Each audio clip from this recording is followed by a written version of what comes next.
Joseph Vijay எனும் நான்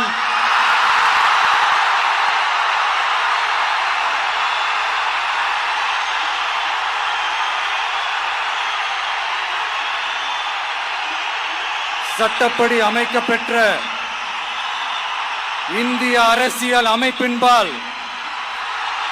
உண்மையான நம்பிக்கையும் மாறா பற்றும் கொண்டிருப்பேன் என்றும்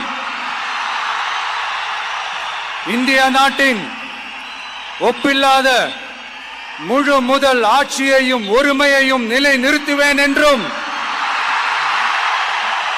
தமிழ்நாட்டு அரசின் முதலமைச்சராக உண்மையாகவும் உளச்சான்றின்படியும் என் கடமைகளை நிறைவேற்றுவேன் என்றும் அரசியல் அமைப்பிற்கும் சட்டத்திற்கும் இணங்க அச்சமும் ஒருதலை சார்பும் இன்றி விருப்பு வெறுப்பை விலக்கி பலதரப்பட்ட மக்கள் அனைவருக்கும் நேர்மையானதை செய்வேன் என்றும்